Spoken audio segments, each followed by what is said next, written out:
My name's Adam Hugg. I'm the Policy Director at the Foreign Policy Centre, who are co-hosts today with the owners of this lovely room, the TUC, and the European Commission representation in the UK. And this is an event tied to the launch of the publication that we should, Owen Tudor and I have co-edited, that should be in the packs that you've got. And I am delighted to be here to be able to introduce our keynote speaker for today. Commissioner Laszlo Andor joined the Commission in February 2010 as Commissioner for Employment, Social Affairs and Inclusion after a long and multifaceted CV that bridged academia, politics, and the business world as Associate Professor in the Economics Department at Corvinus University in Budapest, and also at King Sigismund College, member of the Board of Directors of the EBRD, and you served as a Special Advisor in the Prime Minister's Office from 2003 to 2005. So you have a very broad background here, and obviously you are right at the heart of the key issues in employment and social rights at the Commission. So we're delighted to invite you to give us your opening remarks, and then from there we'll go to questions. Thank you very much, Commissioner Andor. Good afternoon, ladies and gentlemen, distinguished guests, Mr. Chairman. First of all, let me thank you for the opportunity to be here. I thank for the invitation the leaders of TUC, Brenda Barber, Owen Tudor, with whom I discussed first this idea of this conference and the need to speak about some important issues of the social dimension of the European integration. And from the perspective of my portfolio, this is indeed a critical time to do it. It is for me always a pleasure to be back in London. This is actually a country where I studied and also worked for some time. And I also understand this is a very specific year for London with the Olympic Games, but also the mayoral elections coming up quite soon. And in addition to that, let's not forget about the 200th anniversary of Charles Dickens, whose museum is just very close to this place. And maybe that's a good starting point, because what I would like to stress is how much Britain, how much British capitalism has changed since the times of Charles Dickens. And in that, I would like to stress the European integration also played an important role.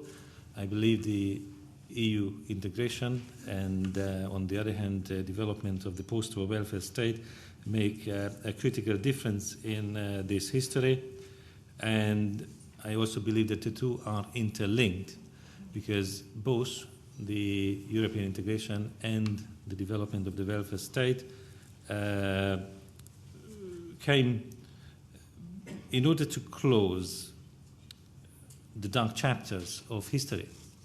And they are also interconnected in their current life, because the questioning of the fundamental structures, of the fundamental pillars of the European integration or of the welfare state, in my view, risk going back to those dark chapters of history. And this is, in a way, when the discussion is about the European integration, its key pillars, and about the welfare state, this is pretty much a British dilemma. This is more a British dilemma than of any other member states of the European Union. It very often appears to be a kind of British indecisiveness about this country's place in Europe. It may have many reasons, political, historic, economic, the economic model, the social model. It also very much is linked to a more global orientation, a more global role of Britain. The fact that in many ways, in many areas. Britain is situated in between continental Europe and the United States, and this pretty much applies to social questions, the economic model, industrial relations, and everything that is connected to that. Perhaps that's why people here seem to see their position vis-à-vis Europe as somehow relative and negotiable, allowing them to move closer to or further away from the continent, depending on their need or mood at the time.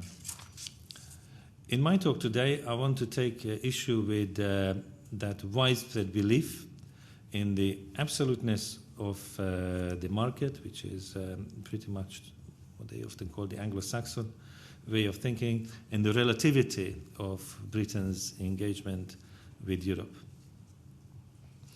Ladies and gentlemen, when the British joined what they regarded in the early 1970s as nothing more than a common market, the European Union's single market was very far from being a fact. Even today, there are areas where freedom of movement for goods and services, capital and persons continues to be subject to restrictions, and the single market needs completing. Professor Mario Monti's 2010 report, A New Strategy for the Single Market, amply illustrates that.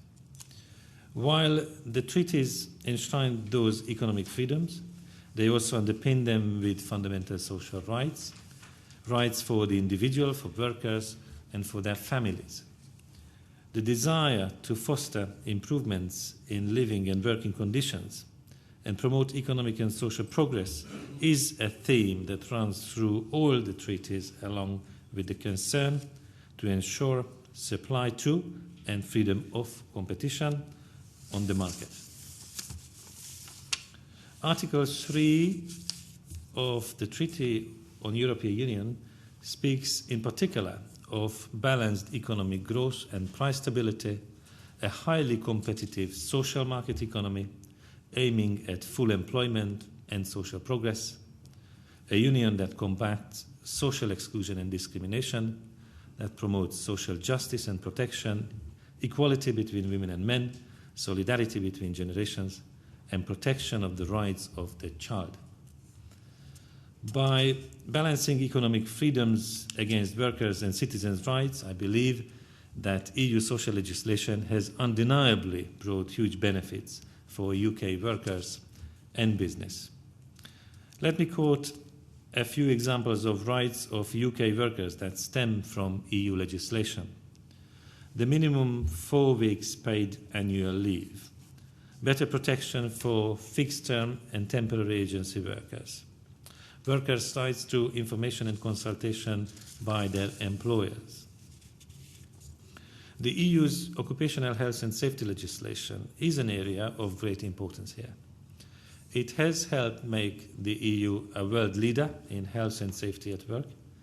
In the Union, workplace deaths and injuries, and consequently their cost to individual businesses and society as a whole, are among the lowest in the world.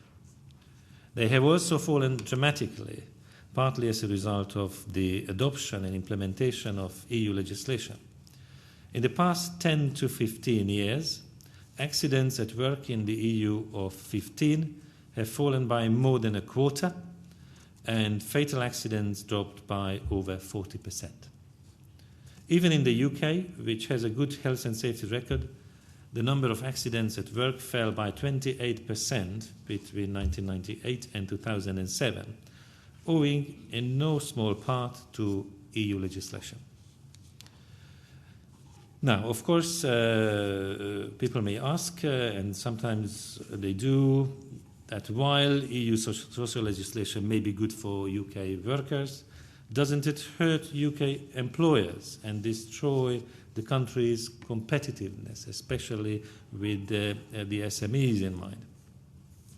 I believe, on the contrary, the EU social legislation goes hand in hand with access to the single market, which hugely benefits the UK economy.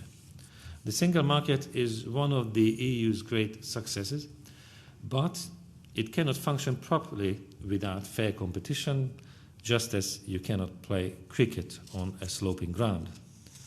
That's why EU social legislation sets common minimum social standards for all 27 member states to protect individuals, workers and businesses from unfair competition and ensure open access to one of the world's richest and largest markets. That point is actually made by Professor Ragnar Löfstedt in his independent review of health and safety legislation commissioned by the Secretary of State for Work and Pensions and published in November last year. It was actually presented in the European Parliament in the presence of Minister Chris Grayling. This review notes that the increasing influence of the EU in health and safety regulation has provided a number of benefits to the UK. The more prescriptive nature of much of EU legislation may have helped small businesses who often welcome greater certainty over what they are required to do. Where EU directives have been implemented, it has provided an opportunity to consolidate a number of previous sets of regulations. Furthermore, the directives provide a level playing field across Europe, which can help competitiveness, particularly as UK health and safety law was already well established. EU social policy in the area of health and safety and working conditions is therefore vital for the creation of a level playing field across the single market, and that is of massive benefit to the UK economy. For one thing, minimum occupational safety and health standards existing throughout the EU reduces the potential for social dumping. Countries like the UK, which provide their workers with a high standard of worker health and safety protection, therefore have everything to gain from the introduction of common standards based on EU directives and applying throughout the EU. These contribute to greater equalization of indirect labour costs and reduce the risk of distortions of competition that favour member states with lower standards. Clearly, therefore, investing in occupational health and safety is good for business. It contributes to company performance, improves staff well-being, reduces absenteeism and staff turnover, and leads to greater job satisfaction. Another point worth making is that strong UK participation in EU social policy initiatives is good for the UK and for the EU as well. A large number of UK actors are directly involved in the drafting of EU occupational safety and health legislation. This is also because EU social legislation is not based on a one-size-fits-all model. On the contrary, without exception, EU social law involves framework laws that lay down minimum common standards and allow the member states extensive leeway on the way they are to be implemented. This ensures that the UK's specific national features, the situation on the ground there, and the UK's unique experience are all taken into account. May I take the opportunity to debunk a myth frequently heard here in the UK that unelected Brussels bureaucrats dictate EU legislation, including health and safety at work. I often muse at the term unelected bureaucrats, as if many bureaucrats were elected. It also fudges the issue of accountability, which has nothing to do with being elected in Brussels or elsewhere. As regards Brussels, so to speak, dictating legislation, in fact, various UK political actors, scientific experts, social partners and others are involved at all stages of the process. And even before it starts, through tripartite bodies, scientific bodies, inspection committees, and so on. Proposals have to be agreed by member states and the European Parliament, where the citizens are directly represented. And the treaty provides that the Commission must consult the employers and trade union federations at European level before we even put forward proposals for EU social legislation. That means the social partners in each member state are guaranteed an opportunity to contribute and influence the direction and substance of any legislation put forward from the very first stages. Another myth worth debunking is that EU rules prevent the UK from imposing stricter health and safety rules where it feels they are needed. I've seen suggestions recently that the UK could impose stricter health and safety limits on pilots' flying time if it were to repatriate social laws. That's quite wrong. EU social law sets common minimum social standards, but the member states are always free to introduce or maintain stricter rules that offer workers greater protection. Professor Löfstedt makes a similar point when he says that many myths focus on issues where health and safety is apparently responsible for curtailing beneficial public activities. For the sake of discussion, it is worth thinking about what would happen if the UK were to, so to speak, repatriate social policy competence from the European Union. It would take us back the time before the UK opted into the social protocol to the Maastricht Treaty, the time between 1994 and 1999, when the European Works Council Directive did not apply to the UK. And what was the situation then? UK workers were excluded from cross-border social dialogue, even in UK companies, while other employees enjoyed the right to be informed and exchange views with management at European level.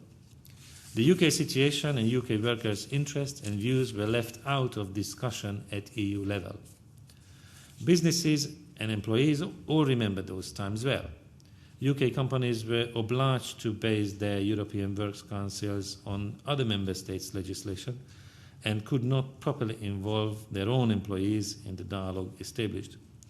Other EU companies would be able to involve UK employees properly, even where they were mainly active in the UK.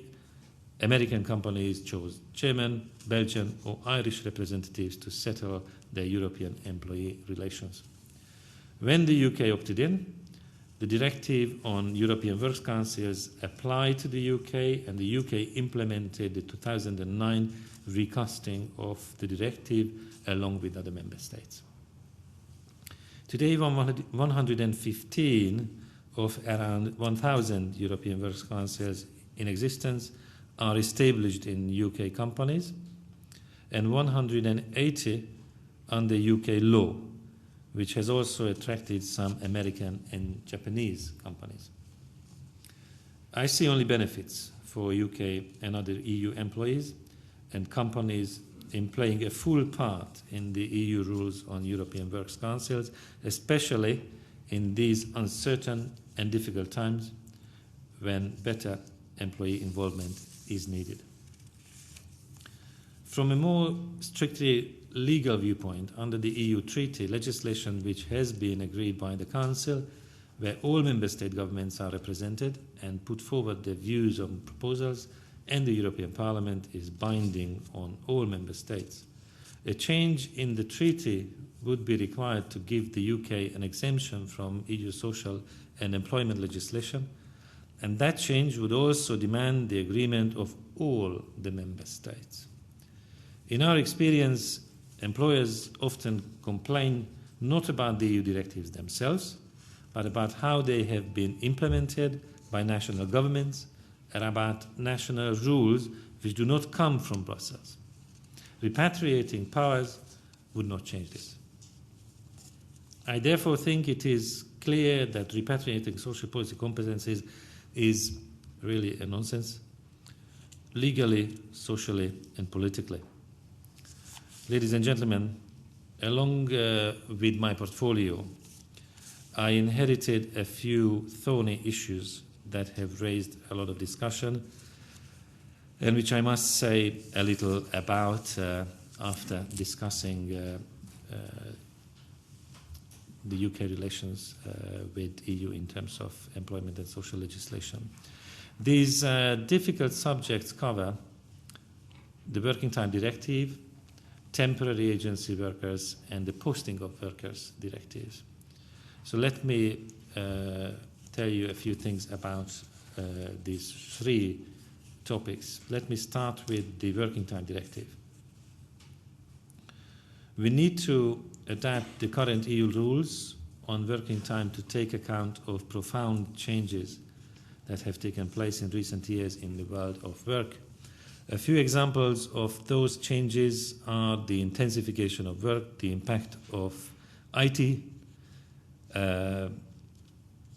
communications, the challenges of globalization and escalating demands on public services. Our priority is to respond to workers' and employees' needs today while stepping up protection of workers' health and safety. What we need is therefore a constructive, balanced solution that can garner broad-based support. I am therefore very pleased that the cross-sectoral social partners have opened negotiations at European level on the working time review. If the European social partners reach agreement on establishing or amending EU social legislation, such agreement may be implemented as EU legislation. The social partners have given themselves 9 months to reach agreement. They will tell us the outcome in early September. We will wait until then, out of respect for the autonomy of the negotiations, and you probably know that exactly it is today when they are holding their second meeting about this topic. The European social partners understand exactly how working time is organized in the various member states and in different activities, and have frequently shown they can find practical solutions to complex issues. In the past, they have reached agreement on texts that have subsequently been adopted as EU directives, for example, on part-time work, fixed-term work, and working time in various sectoral activities. We hope the talks will succeed this time too, but if they don't, then the Commission will come forward with a proposal to amend the legislation. The second thorny issue is the Agency Workers Directive. Temporary work agencies in the EU employ more than 3 million workers in terms of full-time equivalent, accounting for approximately 1.7% of total employment. The figure for the UK is higher, it's about 4%, making it the first agency work market in Europe. The economic and financial crisis has had a severe impact on the agency work sector in the EU, but since mid-2009, activity has been recovering dramatically, despite a marked slowdown in the sector's growth in recent months. Temporary agency work is therefore a leading indicator of both the positive and the negative trends on the labour market. The 2008 Directive on temporary agency work aims to improve the protection of temporary agency workers and to support the positive role temporary agency work plays by providing sufficient flexibility in the labour market. A fundamental element of the directive is the principle of equal treatment in terms of pay and other basic working and employment conditions. These conditions, which include working time, rest periods, and holidays, should be as good as those that would have applied to agency workers if they had been recruited directly by the user undertaking for the same job. However, the directive offers some flexibility by taking the needs and specific features of the member states into account. The UK, which did not recognise equal treatment for agency workers in the past, now applies this principle, but only after they have spent a qualifying period of 12 weeks in a given job, as the directive allows. The UK was actually one of the first member states to transpose the directive into national law when it adopted the agency workers regulation in 2010. Another important provision of the directive states that prohibitions and restrictions on the use of temporary agency work can only be justified on grounds of general interest. The UK is among the member states that impose the least restrictions on agency work. The directive had to be transposed by the member states by 5th of December last year, so it has now been fully applicable for a few weeks. The Commission is carrying out a detailed analysis of the implementing measures communicated by the member states and of their compliance with the directive. It will check in particular whether the UK and the other member states which apply derogations from equal treatment do not misuse this possibility. Now, the third and at this moment the thorniest of the three files I inherited is the Posting of Workers Directive. Each year, around 1 million workers in the EU are posted from their country of employment by their employer to perform work temporarily in another country. The UK sends and receives between 30,000 and 40,000 posted workers a year, according to our estimates. And that probably also means that the Olympic Games of this year would not have been possible without many posted workers working on the sites in East London. Now, even if the overall scale of postings is relatively small, posting plays an important role in the cross-border provision of services, in particular in such sectors as construction, agriculture, transport, and temporary agency work. It is also important for service activities requiring a specialized, highly skilled workforce, for instance, in the IT sector. The Posting of Workers Directive sets a core of mandatory working conditions applicable to posted workers in the host member state. This facilitates the cross-border provision of services, since companies need not be familiar with all the labour law of the host member state. It also ensures that posted workers enjoy an adequate degree of protection during their posting and prevents a race to the bottom in terms of working conditions. It guarantees fair competition between all service providers and a level playing field. Repealing the directive would therefore clearly have a negative effect on workers and companies. It would mean that posting would be more difficult for companies and posted workers would be left without mandatory protection. This could lead to social dumping and unfair competition on working conditions. The Commission will therefore adopt two proposals for legislation on the posting of workers in the coming weeks. I'm happy to explain our posting package during our discussion after my speech, in case questions arise. Ladies and gentlemen, in conclusion, let me say that the United Kingdom has normally no doubts about the benefits it owes to access to the single market. So it's very important to see why sometimes there are calls for repatriation of EU social policy legislation, which we consider a very important aspect, a very important dimension of the European single market in general. It's very important to engage in these discussions and create coherence within the logic of this discussion. I believe a marketplace depends on free competition if it is to function properly, and that calls for agreed rules, proper regulation, and a level playing field.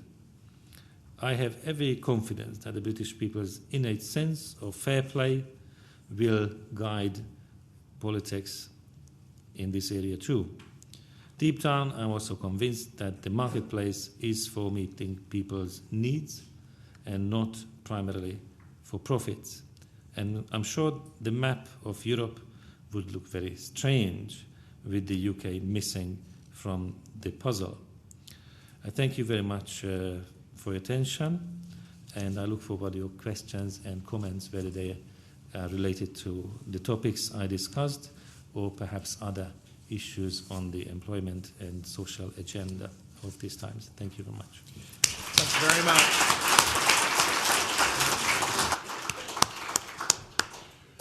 Well, thank you very much for that rich and nutritious food for thought there, Commissioner Andor. What I'd like to do is just in part to give you a chance to have a drink of water and sit down. If we can take questions in rounds of 3, please. And when you ask a question, can it not be too long? So no big speeches. Could keep them to questions. Can you say who you are and where you come from, if you come from anywhere? Okay. Right. Okay, we will take the woman at the back. The gentleman there, and the gentleman there in the first round. My name's Joanna Legg. Would the Commissioner be kind enough to expand a little bit on the 2 proposals for legislation that are to be announced in relation to the Posting of Workers Directive in the next few weeks, please? Thank you. Thank you very much. And you're from the FCO, is that correct? Gentleman. Gentleman there.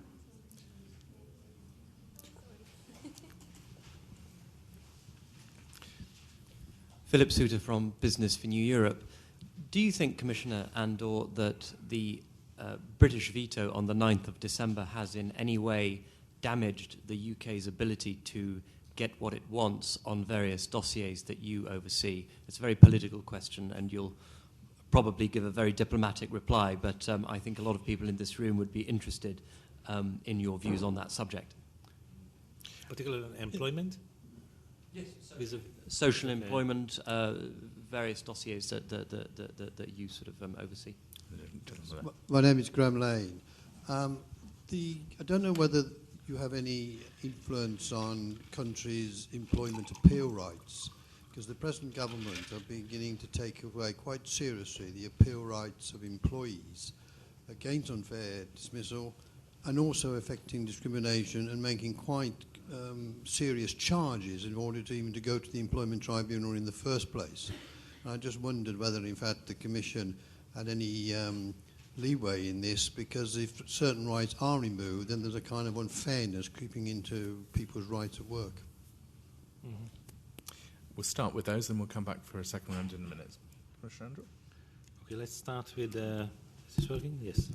Let's start with the posting of the workers package. Indeed, we have been working on this for some time, and last June we held in Brussels a conference for all stakeholders where I actually outlined the package already, and the main structure was discussed with these stakeholders, including, of course, the social partners, both from employers and employees organizations.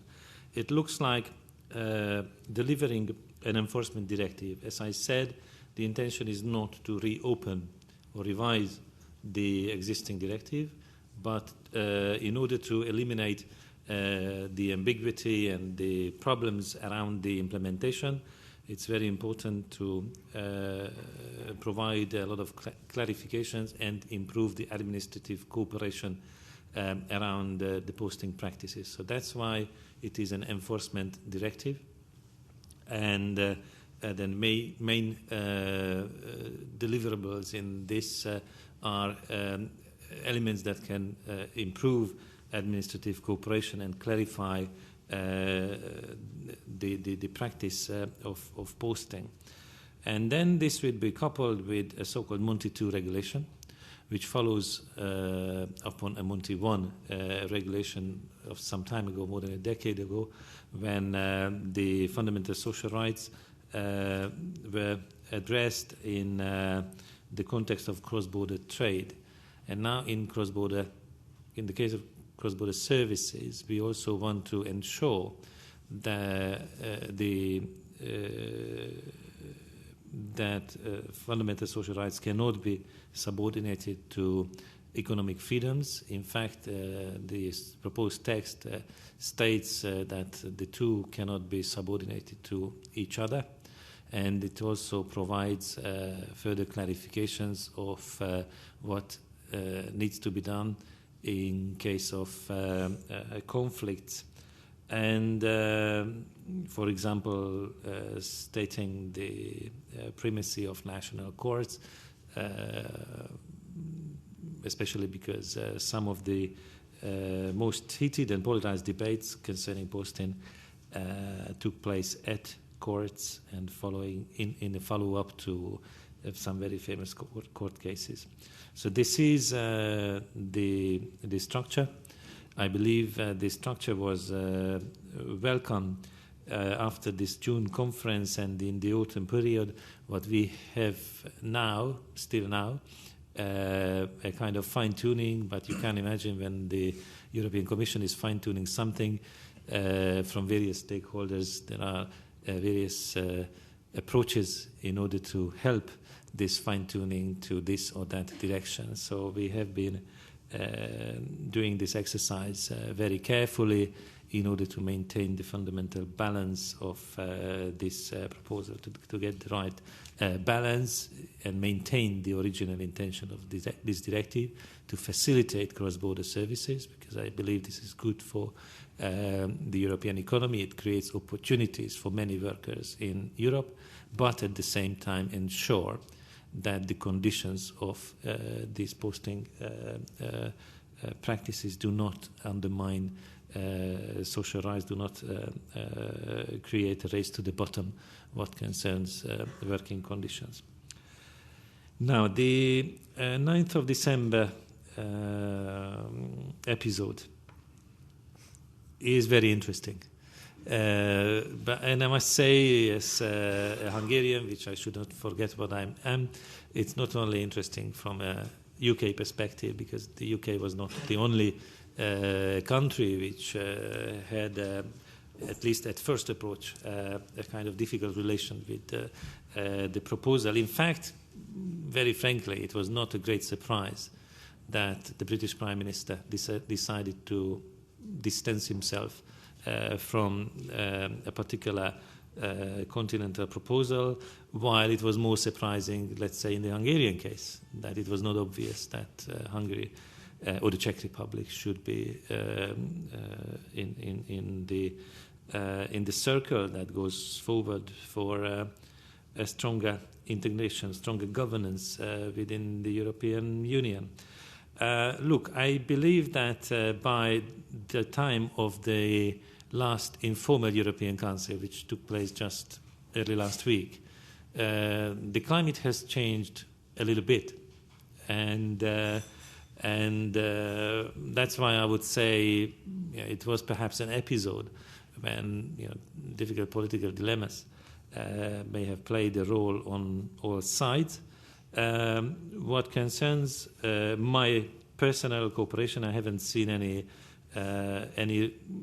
relation, any close connection between this episode and my portfolio affairs. To the extent I know, on that particular week, the British position was not at all focusing on employment questions. The issues were about the City of London, various aspects of financial regulation, taxation, so issues that focus on the city, for which I'm not responsible.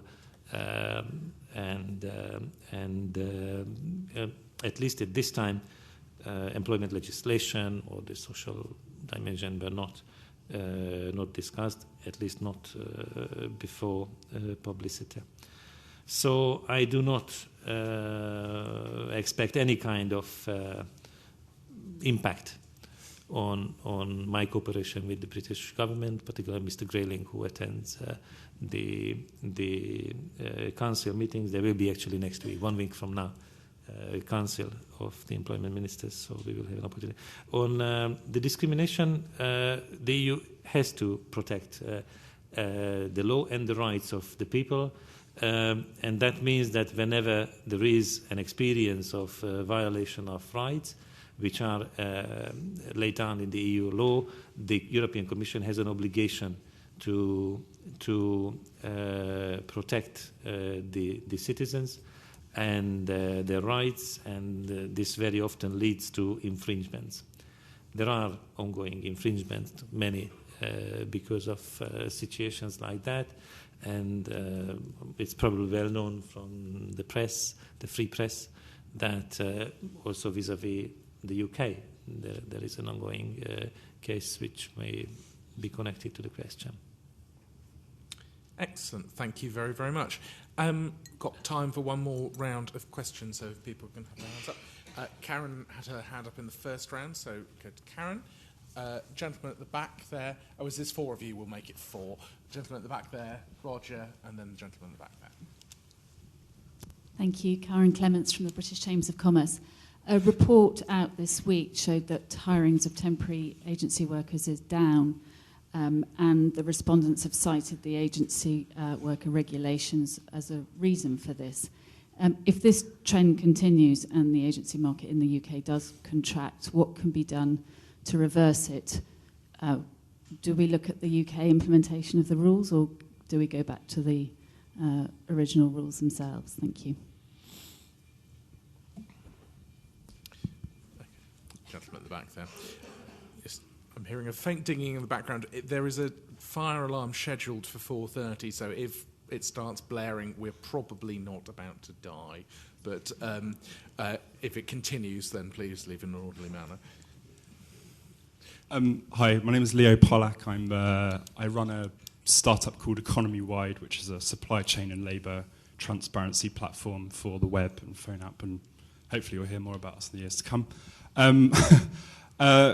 The question I wanted to put to you was in relation to works councils. You made some very positive remarks about the role of works councils in Britain, improved employee input and nurture in firms and perhaps public institutions. And this is an emerging theme in the British Labour Party's policy developments, looking at supply-side reforms in regional banks, apprenticeships, but also employee influence. And we have quite a fractious history in this country in terms of introducing better codetermination in British firms. The last attempt was the Bullock Commission on Industrial Democracy in the late 70s, which was a horrible failure, a victim of the factionalism in the time between industry and labour within the British Labour Party.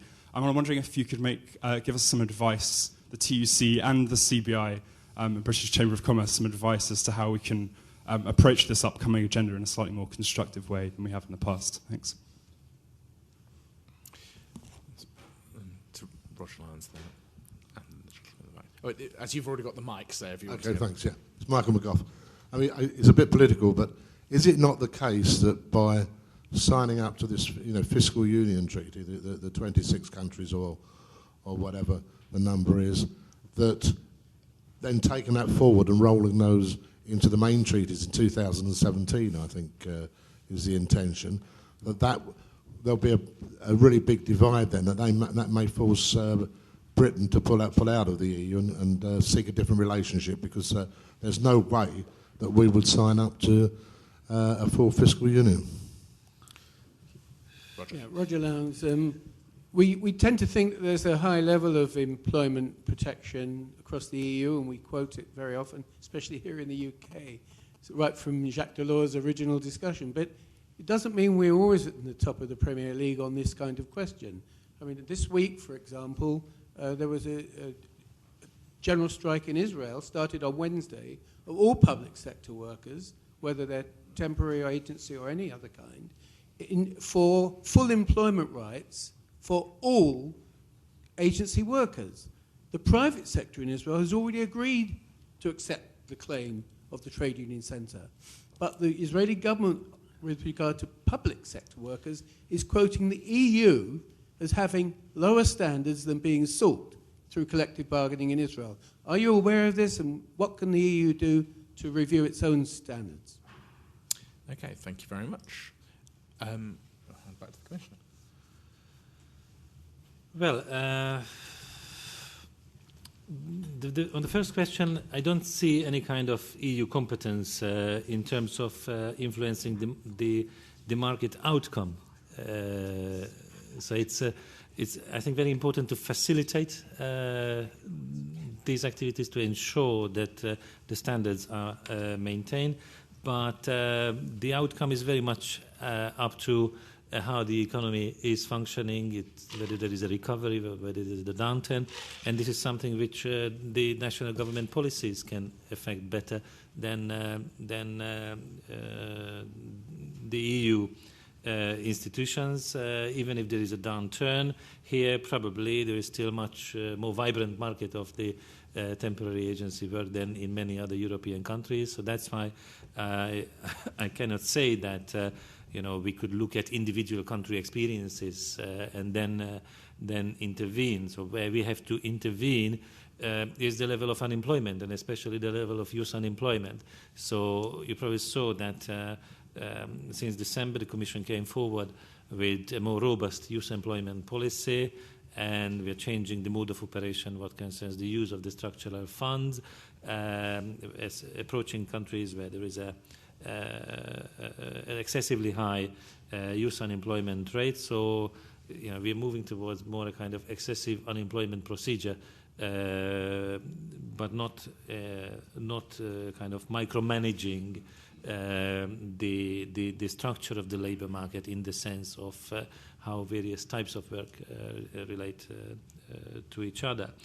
On the Works Council, codetermination even, look, my advice is, of course, based on what we consider best practices in Europe. And where I see, but in this case, obviously, opinions can differ, what I see as best practices. What I believe is that in some of the continental countries, especially Germany, but also the Nordics, there are very good practices in terms of reconciling strong participation with economic competitiveness. In fact, it's possible to prove in many cases that the strong social dialogue, participation, co-determination has a very positive impact on competitiveness, the constant investment in technology, and also human resources and working conditions. These are the most competitive, most stable and best performing economies of Europe, which during the crisis years turned out to be very resilient. I think many look at this experience as a model. I had last year a visit to the West Midlands, so one of the, perhaps the last, aluminium factories of the UK, where it was recognized that it was worthwhile to copy, so to speak, some of the solutions that had been applied in Germany during the crisis time within managing the company in this very difficult period. And I think the Secretary General of the CBI also said that perhaps a kind of Mittelstand would be a good model for Britain in an effort to rebalance the economic development. But I also believe that it's not simply about the statistical proportion of industry or medium-sized industry versus the rest of the economy, but it also is about the industrial relations that go with that practice. So, of course, not portraying other countries as paradise. The question was about what the advice would be on these matters, and I simply believe that more social dialogue on various levels, cross-sectoral, sectoral, company, can be useful and helpful. Whether the developments with the new treaty and what might be anticipated in that context would lead to the UK pulling out of the European Union, I take that as a kind of fashionable discussion topic, but my answer is I hope not. I believe that Europe deepens but also widens the integration, because that both trends are happening. We have soon a 28th member of the European Union, but also at the same time more deepening with stronger governance inside the euro area at least.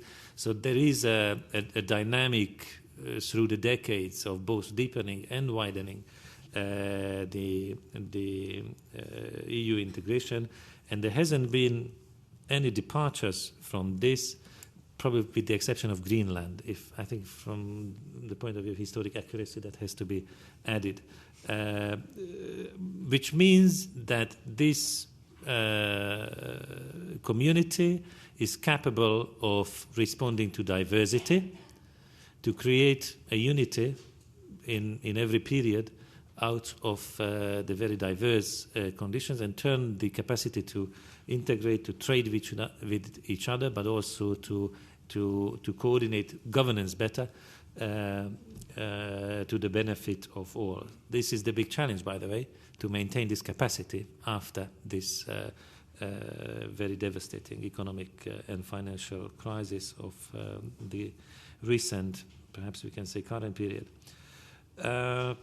Comparing ourselves to Israel, there was a reference to the general strike. I believe it's still much better if we have this type of strike coming out of Israel than other type of strikes, which might be on the cards.